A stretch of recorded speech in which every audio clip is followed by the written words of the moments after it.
When I first settled into Willow Creek, I wasn't looking to stir up any drama hell.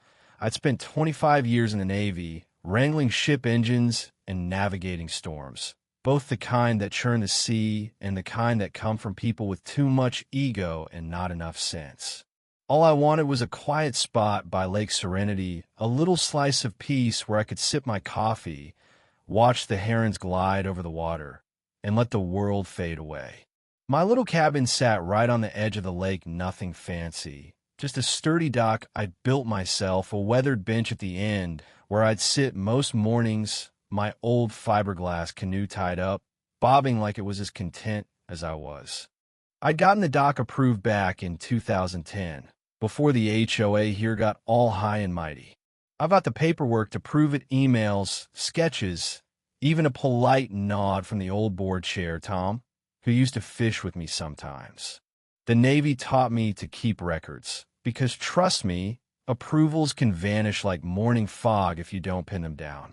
And for years, that dock was my sanctuary, my place to breathe, to think, to remember the kid I was before deployments and deadlines. But then, last spring, everything changed when Linda Grayson showed up. Linda moved into the big modern house 3 lots down, the one, all glass and sharp angles, with a security camera that winks at you like it's sizing you up. She wasn't here a month before she was running the HOA, elected president faster than you can say power trip. Whispers floated around she'd sued her old HOA in Arizona, had ties to some real estate outfit, liked to throw her weight around. I didn't care much. I just wanted to be left alone. But Linda? She had other plans. It started with a letter, all polite and official, tucked into my mailbox with the HOA logo gleaming like it was mocking me.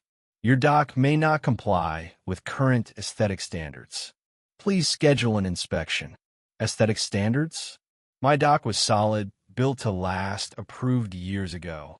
I dug out my files, triple-checked the permits, the measurements, the county stamps, everything was in order. I called the HOA, left voicemails, sent emails. Crickets. A week later, another letter showed up, this one sharper. Dock usage suspended pending review. Suspended? My blood started simmering, not because I was confused, but because I knew this wasn't a mistake, it was a move. I took a walk that evening, past Linda's pristine lawn, her shiny new SUV, her perfectly trimmed hedges, and noticed something. My dock was the only one with a neon orange ribbon tied to it, like a scarlet letter. The other docks along the lake? Untouched. I ran into my neighbor, Sarah, a retired nurse who lives with her 2 cats and a garden that's half wild. You get a letter about your dock? I asked. She frowned, shook her head. Linda's been sniffing around your inlet, though, she said, her voice low. Keeps talking about shared access at the meetings. Shared access.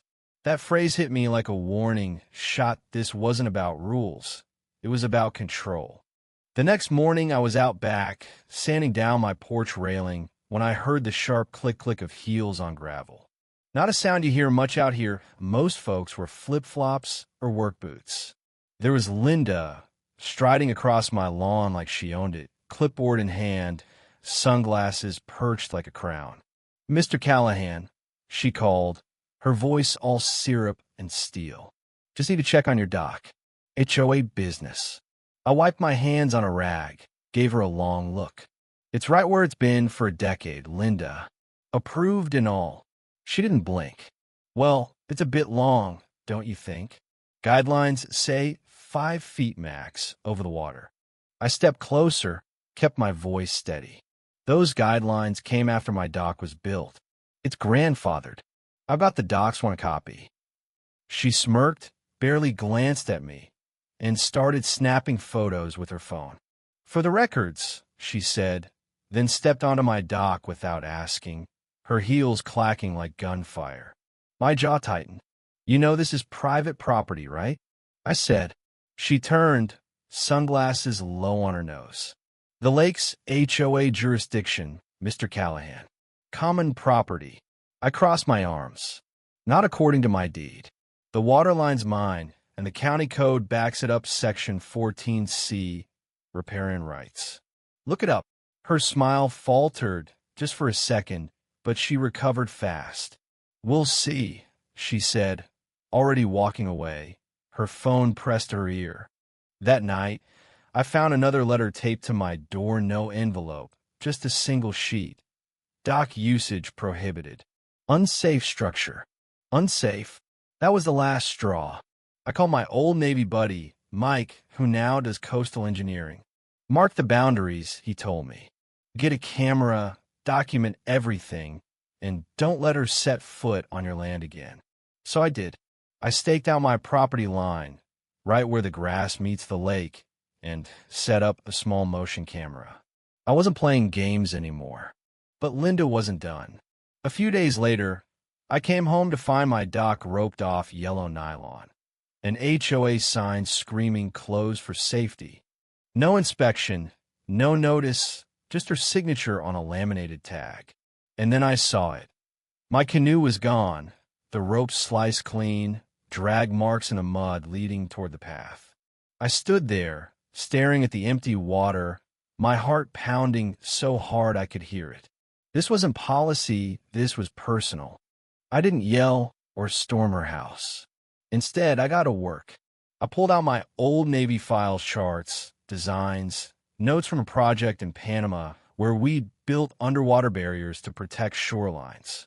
Legal, subtle, effective.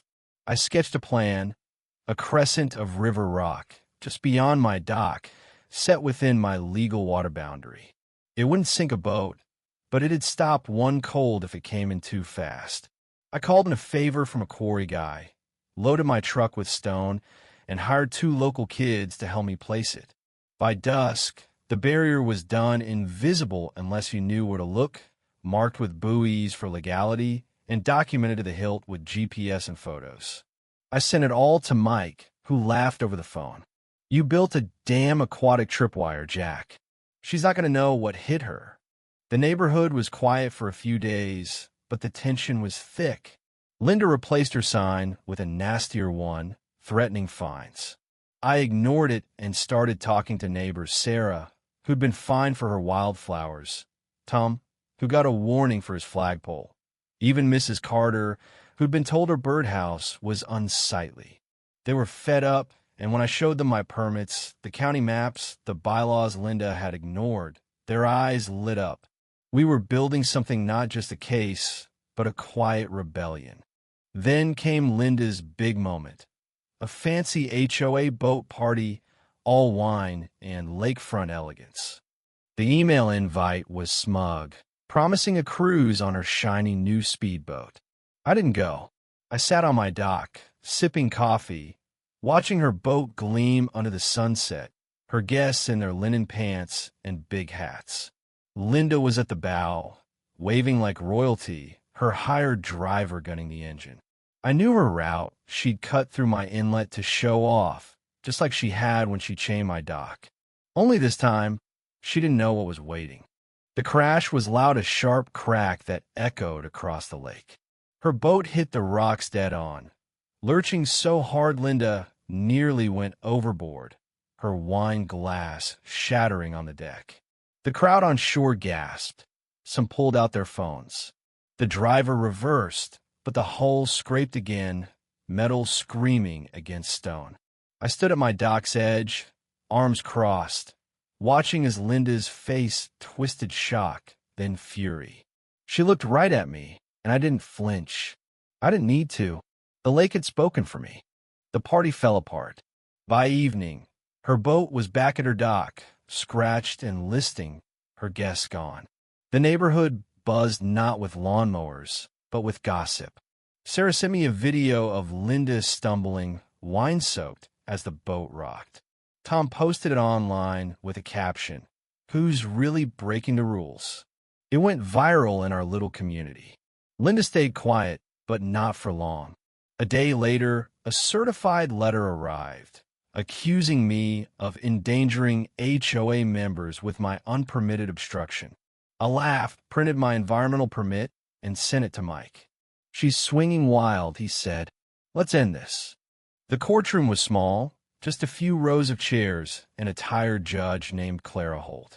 Linda sat across from us, her lawyer rattling off claims of reckless endangerment and defamation, holding up a photo of her dented boat like it was evidence of a crime. Mike was calm, surgical.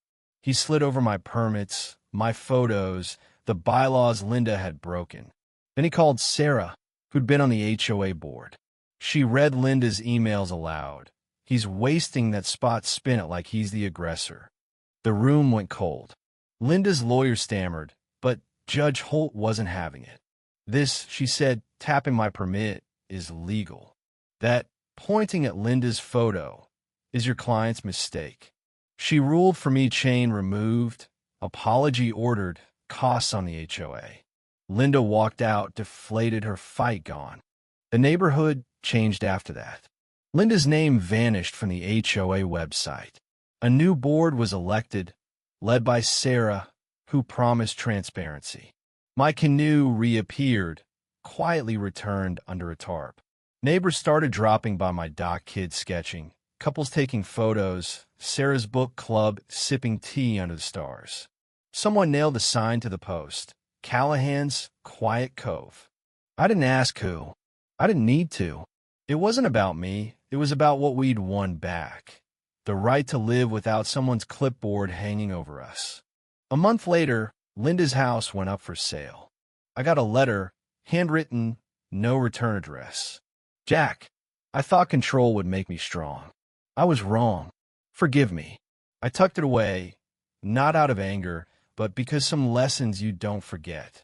The lake's calm now, reflecting the sky like it's breathing easy. I sit on my bench, most mornings, coffee in hand, watching the herons. But I wonder, was I too hard on her? Did I need to go that far? Maybe. Maybe not. What do you think? Ever had to draw a line to protect? What's yours? Drop a comment. Tell me your story. I'm all ears.